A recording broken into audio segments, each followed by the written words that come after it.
നമസ്കാരം. നടി അൻസിബ ഹസന്റെ പരാതിയിൽ ടിനി ടോമിനെതിരെ കേസെടുക്കും. ഈ കേസെടുക്കും എന്ന വാർത്ത കേവലം പോലീസ് ഒരു പരാതി കയ്യിൽ കിട്ടിയ ഉടനെ കേസെടുക്കാൻ തീരുമാനിച്ചത് ഇതിൻ്റെ തുടർച്ചയായിട്ട് വന്ന വളരെ ലളിതമായൊരു വാർത്തയല്ല. ഈ വാർത്ത നേരിട്ട് വായിക്കേണ്ടതും അല്ല. ഈ വാർത്ത വലിയ ചില മുന്നറിയിപ്പുകൾ നമുക്ക് നൽകുന്നുണ്ട്. പ്രത്യേകിച്ചും സമീപകാലത്ത് താരസംഘടന അഭിനേതാക്കളൊക്കെ ചേർന്നുള്ള അമ്മ എന്ന സംഘടനയിലുള്ള അധികാര തർക്കവും അതിൻ്റെ പിന്നിലുള്ള വളരെ മനുഷ്യനെ തന്നെ മലയാളിയെ ഓരോരുത്തരെയും നാണം കെടുത്തുന്ന കഥകളും ആസൂത്രിതമായ ചില കളികളും നമ്മളെ ഞെട്ടിപ്പിക്കുന്ന ഇന്ത്യൻ സാഹചര്യത്തിൽ നമ്മളെ ഞെട്ടിപ്പിക്കുന്ന തരത്തിലുള്ള ചില നീക്കങ്ങളും മതവിദ്വേഷ വംശീയ പരാമർശങ്ങളും പ്രചരണങ്ങളും ഒക്കെ അടങ്ങുന്ന നമ്മുടെ മുൻ അനുഭവങ്ങളിലൊന്നും ഇല്ലാത്ത വിധത്തിലുള്ള ഒരു നിലയിലേക്ക് പോയ സാഹചര്യത്തിൽ പ്രത്യേകിച്ചും ഈ പോലീസിൻ്റെ കേസെടുക്കും എന്നുള്ള ഈ വാർത്തയ്ക്ക് വലിയ പ്രാധാന്യമുണ്ട്. ആ പ്രാധാന്യം എന്ന് പറയുന്നത് കുറച്ച് ആശങ്കയൊക്കെ ഉണ്ടാക്കുന്ന പ്രാധാന്യമാണ്. എന്താണ് അതിൻ്റെ പശ്ചാത്തലം, എങ്ങനെയാണ് ഭാവിയിൽ ഇതിനെ നമ്മൾ വായിക്കേണ്ടത് എന്നൊക്കെ എൻ്റെ ചില തോന്നലുകൾ നിങ്ങളോട് പങ്കുവെക്കാമെന്നാണ് വിചാരിക്കുന്നത്. താരസംഘടനയിലെ പുതിയ ഇപ്പോൾ ഇറങ്ങിപ്പോയ നേതൃത്വം, ശ്വേതാ മേനോൻ പ്രസിഡൻ്റായ നേതൃത്വം, അവരുടെ ചരിത്രത്തിലില്ലാത്ത വിധം പഴി കേട്ടുകൊണ്ട് ഓരോ അഭിനേതാവിനെയും നാണം കെടുത്തിക്കൊണ്ടാണ് ഇറങ്ങിപ്പോയത്. ശ്വേതാ മേനോൻ്റെ നേതൃത്വത്തിന് എതിരായി പല വിധത്തിലുള്ള ആക്ഷേപങ്ങളാണ് ഉയരുന്നത്. അതിൽ രാഷ്ട്രീയമായ ആക്ഷേപങ്ങൾ ഒരു ഭാഗത്തുണ്ട്. അതോടൊപ്പം തന്നെ അവരുടെ ലക്ഷ്യം നേടുന്നതിന് വേണ്ടി അല്ലെങ്കിൽ അവർക്ക് ആഭ്യന്തരമായ കലഹങ്ങളിൽ എതിരാളികളെ ഇല്ലാതാക്കുന്നതിന് വേണ്ടിയിട്ട് ആളുകളെ ഇറക്കിക്കൊണ്ട് പല വിധത്തിലുള്ള നീക്കങ്ങൾ നടത്തി എന്നുള്ളതാണ് മറ്റൊരു ആക്ഷേപം. അങ്ങനെ ഇരിക്കുമ്പോഴാണ് ഈ തരത്തിലുള്ള പ്രശ്നങ്ങളുടെ തുടർച്ചയായിട്ടുള്ള അനുരണനങ്ങൾ പുറത്തേക്ക് വന്നത്. അതിൽ ഒന്ന്, ആ ശ്വേതാ മേനോൻ്റെ നേതൃത്വത്തിലുള്ള പാനൽ മത്സരത്തിലേക്ക് നീങ്ങുന്ന ഘട്ടത്തിൽ മറ്റൊരു രീതിയിൽ മത്സരത്തിനിറങ്ങിയ അൻസിബ ഹസൻ്റെ സ്ഥാനാർത്ഥിത്വം ഉണ്ടായിരുന്നു. എന്നാൽ അവർ എതിരില്ലാത്ത വിധത്തിൽ തിരഞ്ഞെടുക്കുന്ന വിധത്തിലേക്കുള്ള ഒരു സാഹചര്യം ഒരുക്കിയിട്ട് ജനറൽ സെക്രട്ടറി സ്ഥാനത്തേക്ക് അവരെ തിരഞ്ഞെടുക്കുകയും ബാക്കി പാനൽ മത്സരിക്കുകയും ചെയ്തു. പലവിധ മത്സരങ്ങളുണ്ടായി. അതിലൊരു പരിധി വരെയുള്ള ആളുകൾ ജയിച്ച് വന്നു. അല്ലാതെയും ജയിച്ച ആൾ ജോയ് മാത്യുവിനെ പോലുള്ള ആളുകൾ അതിനകത്തുണ്ടായിരുന്നു. എന്നാൽ ഇവർ നേതൃത്വത്തിലേക്ക് വന്നതിന് ശേഷമുള്ള അലങ്കോലമായ സാഹചര്യം നമ്മുടെ മുമ്പിലുണ്ട്. അതിനിടയിൽ പലവിധ തർക്കങ്ങൾ, എതിർപ്പുകൾ, ഇതൊക്കെ പരിഹരിക്കാനുള്ള ജെന്യൂനായ വഴികൾ തേടാതെ പോയി. അതിൽ ഏറ്റവും പ്രധാനപ്പെട്ടത് അൻസിബയുടെ അനുഭവമാണ്. അവർ ആ നിലയിലുള്ള നീക്കങ്ങൾ, അവരുടെ സംഘടന മികവൊക്കെ പ്രകടിപ്പിച്ച് മുന്നോട്ട് പോയപ്പോഴാണ് അവരെ മാറ്റുന്ന നിലയിലേക്ക് കാര്യങ്ങൾ എത്തിയത്. അവരുടെ ചുമതല മാറ്റി നൽകുന്നു. ആഭ്യന്തരമായി അവർക്കെതിരായ നീക്കങ്ങളുണ്ട് എന്ന് അവർ തന്നെ സംശയിക്കുന്ന സാഹചര്യം ഉണ്ടാകുന്നു. എന്നാൽ അസാധാരണമായി ഈ സംഘടനാ പ്രശ്നം പുറത്തേക്ക് പോവുകയാണ്. പുറത്തേക്ക് എങ്ങനെയാണ് പോകുന്നത്? ഒരു പോലീസ് പരാതിയിലേക്ക് കാര്യങ്ങൾ നീങ്ങുന്ന സാഹചര്യം വന്നു. ആ പരാതി നമുക്കറിയാം. ലക്ഷ്മിപ്രിയ എന്ന് പറയുന്ന നടി, BJPയുടെ അനുഭാവിയായ നടി, അവർ പല രീതിയിലെ വിദ്വേഷ പരാമർശങ്ങളൊക്കെ നേരത്തെ നടത്തിയെന്ന ആരോപണമുള്ള ആളാണ്. അവർ നൽകിയ പരാതി, ആ പരാതി എവിടെയുണ്ട്?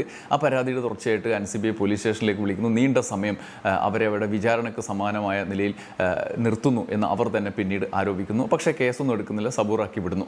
ഇതാണ് ഒരു സാഹചര്യം. അതിനുശേഷം അവർ മുന്നോട്ട് വെക്കുന്നത്, അൻസിബ മുന്നോട്ട് വെക്കുന്ന അവർക്കെതിരായി പലവിധ ആക്ഷേപങ്ങൾ ഉന്നയിക്കുന്നു. അതിലൊന്ന് പ്രതിയായി വരുന്ന ടിനി ടോമാണ്.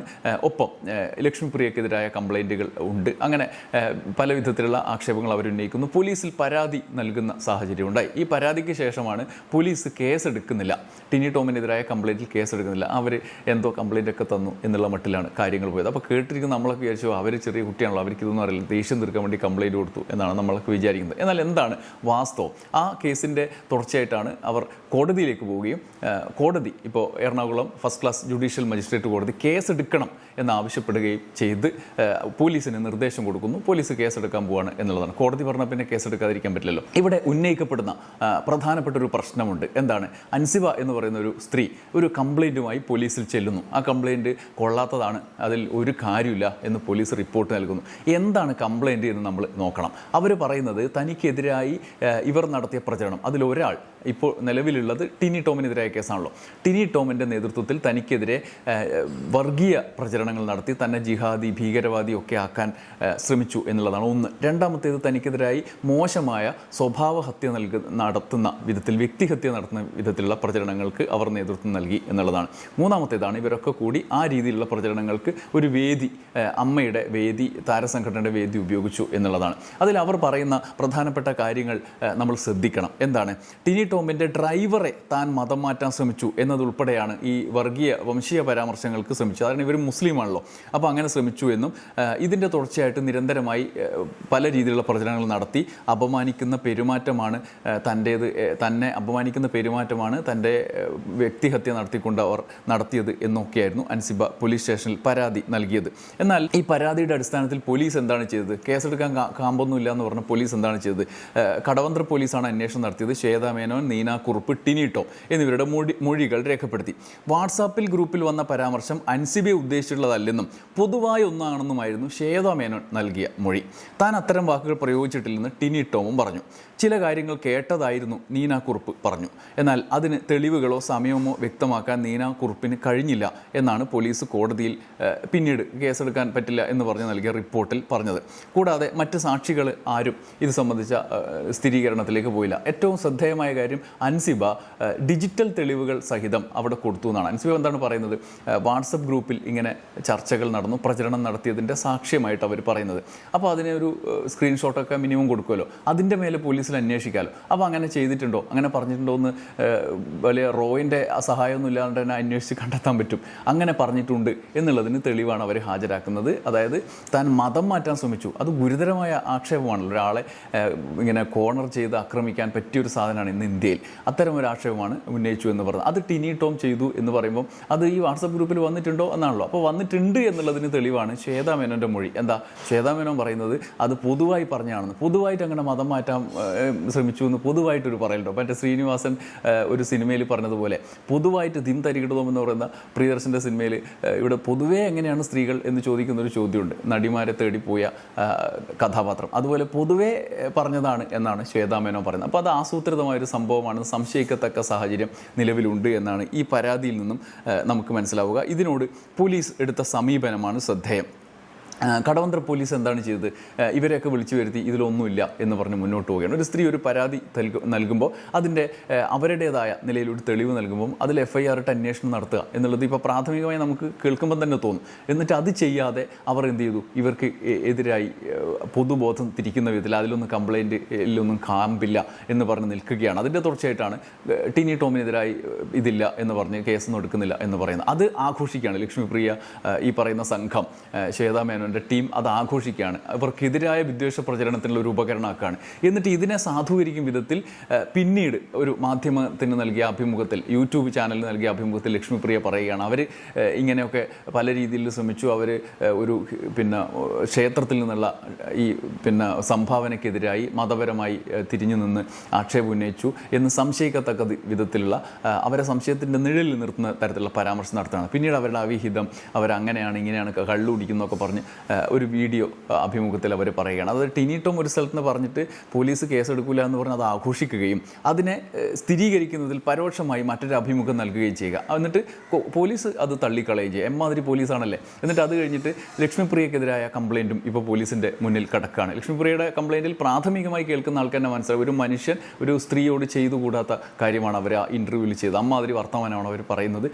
അത് വ്യാജമായി ഒരാളെ അപകീർത്തിപ്പെടുത്തുക എന്ന ലക്ഷ്യത്തോടു കൂടി മാത്രം പറയുന്നത്. അതിനെതിരെ ഇതുവരെ കേസ് എടുത്തിട്ടില്ല. കംപ്ലയിൻറ്റ് പോലീസിൻ്റെ മുമ്പിൽ നിൽക്കുകയാണ്. ഇങ്ങനെ ആസൂത്രിതമായി ഒരാൾക്കെതിരായ നീക്കം പല ആംഗിളിൽ, പല തലത്തിൽ നിന്ന് നടത്തുമ്പോൾ പോലീസ് അതിനൊക്കെ ഒപ്പം ഒത്താശ ചെയ്യുന്ന വിധത്തിലുള്ള സംശയകരമായ സാഹചര്യം വരികയാണ്. അവിടെയാണ് അൻസിബയുടെ അഡ്വക്കേറ്റ് ഇന്നലെ പോലീസ് സ്റ്റേഷനിൽ കോടതിയിൽ നിന്ന് ഇറങ്ങിയതിന് ശേഷം പറഞ്ഞൊരു പരാമർശം, ആരോപണം ശ്രദ്ധേയമാകുന്നത്. അത് രാഷ്ട്രീയമായ സ്വാധീനം ഉപയോഗിക്കുകയാണ് ടിനി ടോം. അതിനനുസരിച്ചിട്ടാണ് പോലീസ് നിലപാടെടുത്തത്. അതിൻ്റെ തുടർച്ചയായിട്ടാണ് കോടതിയിൽ വരേണ്ടി വന്നത്. കോടതി കേസെടുക്കേണ്ടി, പ്രാഥമികമായി തന്നെ കോടതി കേസെടുക്കണം എന്ന് പറയാം. കോടതി തള്ളിയില്ല, പ്രാഥമികമായി കേസെടുക്കണം എന്നാണ് പറയുന്നത് എന്നുള്ളതാണ്. അതായത് രാഷ്ട്രീയമായ ആക്ഷേപം എന്ന് പറയുമ്പോൾ ടിനി ടോമിനെ നമുക്കറിയാം. അദ്ദേഹം ഈ തെരഞ്ഞെടുപ്പ് കഴിഞ്ഞതിന് ശേഷം അദ്ദേഹം മുഖ്യമന്ത്രിയുടെ ബന്ധം, അങ്ങനെ പല രീതിയിൽ രാഷ്ട്രീയ ബന്ധമൊക്കെ നിരന്തരം പറയുന്നു. അദ്ദേഹം ഈ തെരഞ്ഞെടുപ്പിന് മുമ്പ് സജി ചെറിയാൻ അടക്കമുള്ള ആളുകളുമായിട്ടുള്ള ബന്ധം പറഞ്ഞ് CPM LDF സർക്കാരിൻ്റെ കാലത്തും അധികാര കേന്ദ്രവുമായി കണക്ട് ചെയ്ത് നിൽക്കാൻ ആഗ്രഹം പ്രകടിപ്പിച്ചു. അതിനുശേഷം അദ്ദേഹത്തിൻ്റെ ബന്ധം ഉണ്ടാവുമായിരിക്കും. VD സതീശൻ അദ്ദേഹത്തിന്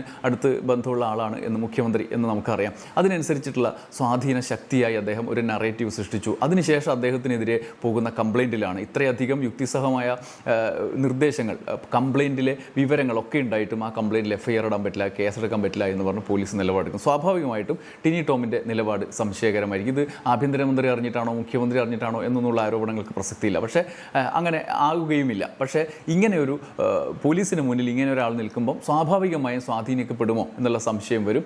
ഈ കേസും കൂടി എടുക്കാതാവുമ്പോൾ നമുക്ക് സംശയം കടുക്കും, പോലീസ് എന്തുകൊണ്ട് കേസെടുത്തില്ല എന്നുള്ളത്. ഒടുവിൽ കോടതിക്ക് പറയേണ്ടി വന്നു കേസെടുക്കാം.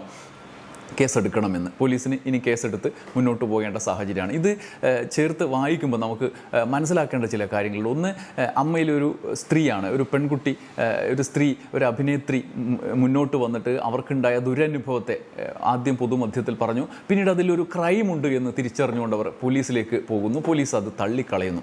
എന്നാൽ അത്തരത്തിൽ ഒരു താരസംഘടനയുടെ, അഭിനേതാക്കളുടെ സംഘടനയുടെ നേതൃത്വത്തിൽ അധികാര സ്വാധീനം ഉപയോഗിച്ചുകൊണ്ട് ഇത്തരത്തിൽ പ്രവർത്തിക്കുമ്പോൾ ഉണ്ടാകാനിടയുള്ള ഭാവിയിലെ ദുരന്തങ്ങൾ നിരവധിയാണ്. നമുക്ക് നേരത്തെ അറിയാം, നടി ആക്രമിക്കപ്പെട്ട കേസിൽ ഈ താരസംഘടനയുടെ നേതൃത്വം എന്താണ് അക്കാലത്ത് സമീപനം കൈക്കൊണ്ടത്, പിന്നീട് ആ സംഘടനയിലെ ആളുകൾ, ഭൂരിപക്ഷ ആളുകളും എന്താണ് ചെയ്തത്, ആ സിനിമയിലെ അധികാരം അത് ദിലീപിന് അനുകൂലമായിരുന്നു. അതിനനുസരിച്ചുള്ള തീരുമാനങ്ങൾ എടുക്കുക, നടപടി എടുക്കുക എന്നുള്ളത്.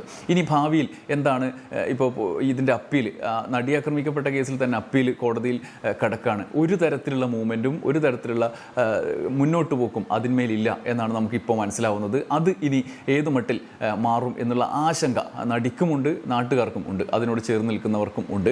ഇത്തരത്തിലുള്ള തുടർച്ചയായിട്ടുള്ള അധികാര കേന്ദ്രവുമായി ബന്ധപ്പെട്ട് താരസംഘടന നടത്തുന്ന പല വിധത്തിലുള്ള ഇടപെടലുകൾ അത് സാമൂഹ്യ വിരുദ്ധമായ നിലയിലേക്ക് പോകുന്നു എന്നുള്ളത് ഏറ്റവും ഒടുവിലത്തെ ഉദാഹരണമായിട്ട് അൻസിബയുടെ ഈ കംപ്ലയിൻറ്റ് പോവുകയാണ്. അൻസിബയുടെ കംപ്ലയിൻറ്റിൽ എടുക്കണം എന്ന് കോടതി തന്നെ പറയേണ്ട സാഹചര്യം വന്നത് സാധാരണ മനുഷ്യന് നിയമ സംവിധാനത്തിൻ്റെ നടത്തിപ്പ് സംവിധാനങ്ങൾ നമുക്കൊപ്പം നിൽക്കണം. നിയമത്തിൻ്റെ നടത്തിപ്പ് സംവിധാനങ്ങൾ, അങ്ങനെ നിയമപാലന സംവിധാനങ്ങൾ അവർക്കൊപ്പം നിൽക്കുന്നില്ല, പ്രാഥമികമായി പോലും നിൽക്കുന്നില്ല എന്ന് സംശയിപ്പിക്കുന്ന തരത്തിലാണ് കോടതി തന്നെ ഇടപെടേണ്ടി വന്നത് എന്നുള്ളതാണ് ഗൗരവതരമായ കാര്യം. അതിന്മേലുള്ള തുടർ നടപടികൾ എന്തായിരിക്കുമെന്ന് കോടതി പറഞ്ഞാലും കേസെടുക്കേണ്ടത് ഇതേ പോലീസ് തന്നെയാണ്. അത് എങ്ങനെയായിരിക്കും എന്ന് നമുക്ക് ആശങ്കയോടെ തന്നെ കാണേണ്ടതുണ്ട്. പക്ഷേ ഇത്രയും വാർത്താ ശ്രദ്ധ കിട്ടിയ സ്ഥിതിക്ക് ആഭ്യന്തര വകുപ്പും അല്ലെങ്കിൽ ആഭ്യന്തര മന്ത്രിയും മുഖ്യമന്ത്രിയും ഒക്കെ ഇക്കാര്യത്തിൽ കടുത്ത നിലപാട് എടുക്കേണ്ടതുണ്ട്. അവർക്ക് ഇത്രയും കാലം അവർ അറിഞ്ഞിരിക്കണമെന്നൊന്നുമില്ല. ഇതൊക്കെ സാധാരണ കേസുകളാണ്. ഇതുപോലെ ആയിരക്കണക്കിന് കേസുകൾ ഉണ്ടാവുമല്ലോ. അത്തരത്തിലുള്ള കേസുകളിലൊക്കെ പുതിയ സർക്കാരാണ്, പുതിയ സർക്കാരിനെ ഡാമേജ് ഉണ്ടാക്കാത്ത വിധത്തിലുള്ള നിർദ്ദേശങ്ങളും നിലപാടുകളും അവർ കൈക്കൊള്ളുമെന്ന് നമുക്ക് പ്രതീക്ഷിക്കാം. തുടർന്നുള്ള കാര്യങ്ങൾ എങ്ങനെയാണെന്ന് നമുക്ക് കാത്തിരുന്ന് കാണാം. നന്ദി, നമസ്കാരം.